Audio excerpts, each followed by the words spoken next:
If your team's using both Salesforce and Jira and the data needs to go back and forth and your team's manually having to synchronize these two tools, then in this video, I'm going to show you Getint. And specifically, I'm going to show you their Salesforce integration with Jira. Now, Getint has a lot of different integrations, but today we're focusing on Salesforce. Make sure you hit that subscribe button, drop that like, and let's jump into it. So the first thing you want to do is you want to install the connectors for Salesforce inside of Jira. And so what we're going to do is we're going to go to Apps. We're going to go and explore apps. And so we're going to come down to the bottom, explore more apps.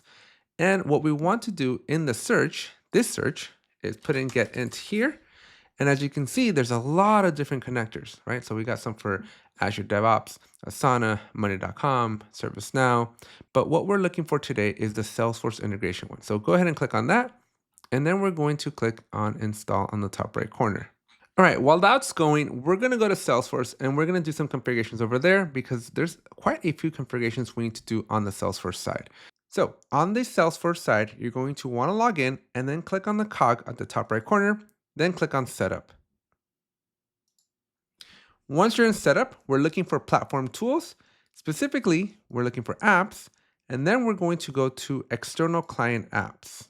Then we want to select External Client App Manager. Once we're here, we're going to want to set up a new external client app. So go ahead and click on that. And then we're going to provide a custom name. And so we're going to fill out all this information here. Once your information is filled out, you're going to want to scroll down to the API section and we're going to select Enable OAuth. For the callback URL, you're going to want to paste this URL and the information is in the link down below in the description. So make sure you check that one out.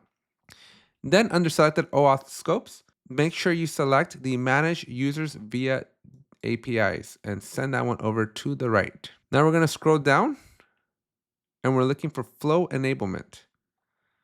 Under flow enablement, we're going to select the first option, which is enable credentials flow. Anyone using the consumer key is going to be able to access. That's okay. Click OK. And then we're finally done and ready to hit the create button here. All right, so we have successfully created the external client app and we're ready to move on to the next step. What we're going to want to do here is we're going to want to click the edit button in this screen here. And then we want to go down to OAuth policies, scroll down to the OAuth policies section, and we now want to enable client credentials flow. From here, you're going to want to put that same email we used before. When you're done with all this, click the save button. But we're not quite done yet. We still have a couple more steps to do. So what we're going to want to do next is we're going to scroll all the way to the top, click on settings. Then we want to come down to OAuth settings. And we're going to be able to generate our consumer key and secret. So go ahead and click on that. This is going to send you a verification code. So stand by for that. All right, once you've verified, make sure you copy both the consumer key and the consumer secret. We're going to need those a little bit later. So that was a lot of steps, but necessary steps to do on the Salesforce side. And you may need to work with your Salesforce administrator in order to set these things up. But we're kind of done with Salesforce for now. We're going to jump back into Jira and we're now going to establish the connection using Getint. So back in the Jira side, once we're inside the Salesforce integration, we're going to click on Create Integration. And then you got to pick whether you're going to do a continuous sync or a data migration or a sync get repository. Now we're going to focus on the first two because those are the most common use cases. And let me explain each. So the continuous sync is if you have a team member that is working in both Salesforce and Jira, then you want the data to go either bi-directionally or one way. It's up to you, but you're going to get data that lives in both environments. The data migration, as the name implies, it's a one-way type of thing, and you're basically moving your data. And so you're going to choose which of the two applies to you. I'm going to be doing a continuous sync because I want my users to continue to use both tools. I want to basically create a single source of truth by synchronizing them. I don't want my teams to have to leave their native tool. And so the team members that are comfortable and are working out of Salesforce, they'll continue there. And then myself and the rest of my team inside of Jira will be in Jira, and the data is just going to be synced between the two. So we're going to click on Start Building Now. We're going to click on Connect App. Here we're going to select Jira. And then what you need to do is you need to put the URL. That one's easy to get. You're going to grab it from up here, copy the URL, paste it in here, click Next. And then we get to name our connection. Call this one Jira to Salesforce. Because keep in mind that you're going to have a Salesforce to Jira. And so you want to keep those pretty distinct. So this is going to be Jira data going to Salesforce. And then for the username, you're going to want to make sure you use a username that is allowed to have access to the data.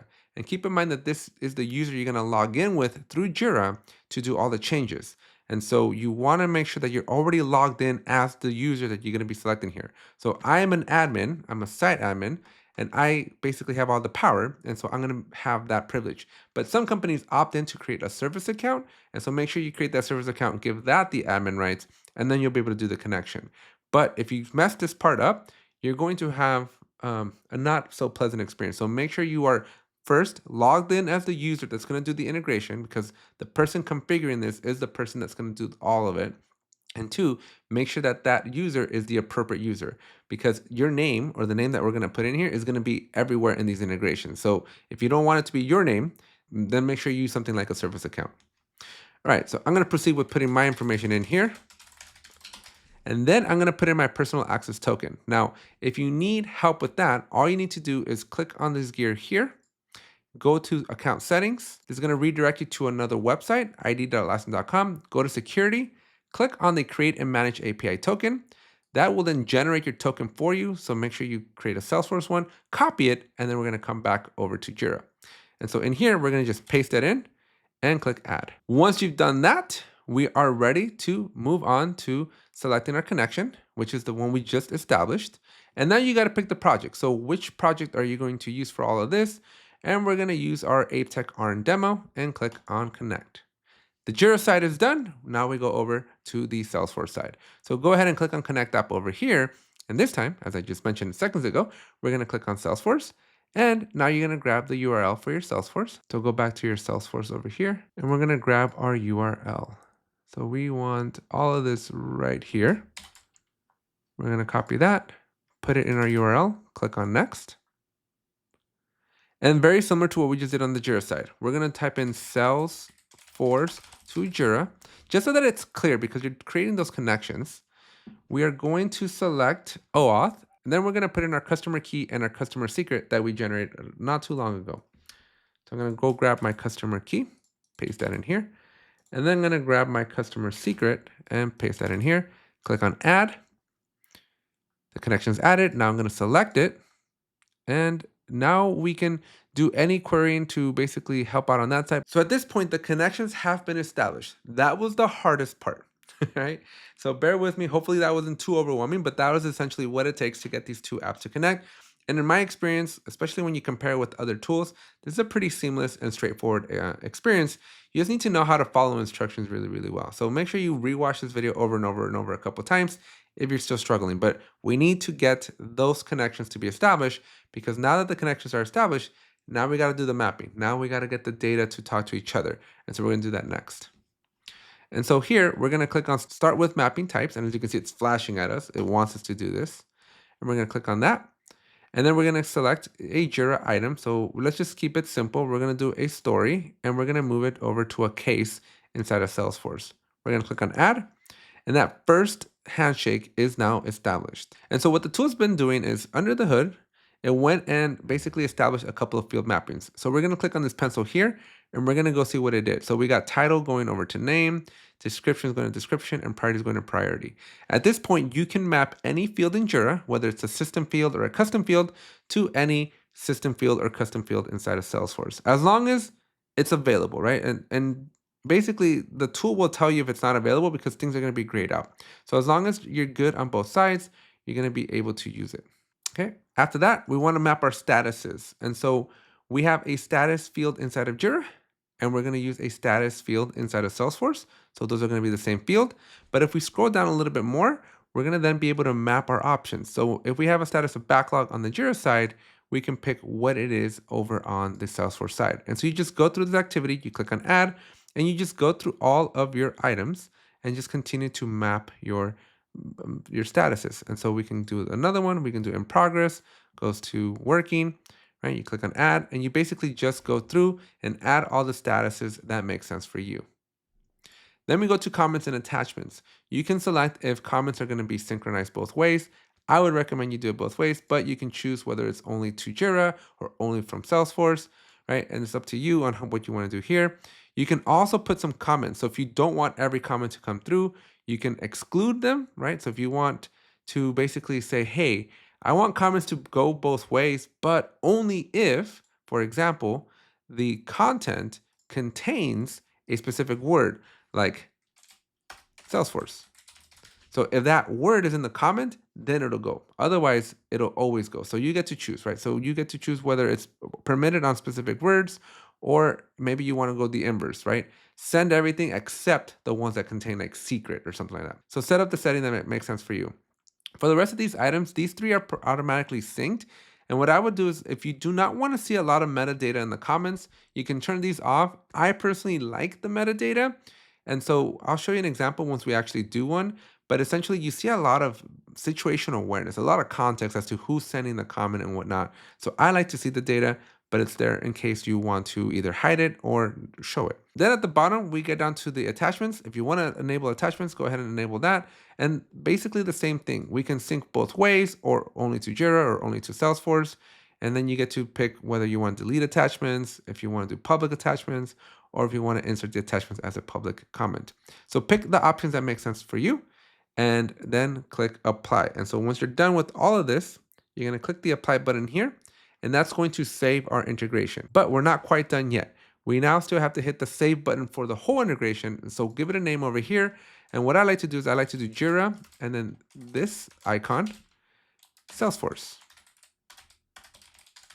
Once I have that, I'm going to click on create, and that is going to now actually create the integration. So at this point, we're all done with step 2, which is create the integration, and we're ready to go test this out. And so the next part, we're going to jump into a Jira project, create that story, and send it over to Salesforce. So let's go take a look at that. So we want to go to our project, and we want to be very specific. This is where you got to kind of remember what you did. We're going to go into that ATech RN demo, and we're going to essentially go to our backlog, and we're going to create a new work item down here. And we're going to create demo to Salesforce. Click enter. And that's going to be a new item. Now, a little disclosure you should know here. When you create the sync, now that we've created the integration, we have baselined. We've snapped the line, and Getint will now know, because it's now listening, for all that data going back and forth. And so any new stories created from this point going forward, those are what gets synced. The same thing on the Salesforce side. We've snapped the line, so anything on that side is going to come over, right? Depending on how we set up our integration. If you want that historical data, then you need to do the data migration, because Getint needs to be aware of that data. And so you do have an option to do like about 100 items. But if you need more than that, then Getint has pricing offerings where they're going to charge you a little bit to then get the rest of your data. So it's up to you whether you want to start fresh, or if you really need that historical data, pull it all into Getint. Now, I'm just going to start fresh, and so here's what we're going to see from that perspective. And so I've created AAD111 demo to Salesforce. And what we're going to do is we're going to go check our logs. And this is kind of fun to go look at. And so we can go back to our apps, go back to the Salesforce integration. And also, you got to keep in mind that this runs every 180 seconds. And so when you're doing your testing, make sure you are a little bit patient, because every 180 seconds or so, you're going to see the integration run through. Okay. Real quickly on the 3-minute wait. Now, this interval is happening every 3 minutes. So depending on when you do the sync, depending on where you are within that 3-minute interval, your wait time might be a few seconds, or it might be the full 3 minutes. It just depends on where you caught it within the 3 minutes. So be a little patient, but it's usually pretty fast. Usually by the time you go to the other tool or go double check something, it's already there. But yeah, it's just going to vary depending on where you are within that 3-minute interval. And so what we're going to do is we're going to click into our Salesforce here. And then on the left-hand side, we're going to see latest synced items. And so we're going to watch this. And the create has been caught. And so we have AAD. It's got the mode of create, and we have a successful status. You can click into your actions and view the details. And then we're going to see that it created a case item. And we're going to see what item it got synced with. And so we can click here, and this is going to take us to the URL on the Salesforce side where that integration is done. And so now we're just going to do a couple of things like send a comment over. And so here is the item that was created inside of Salesforce.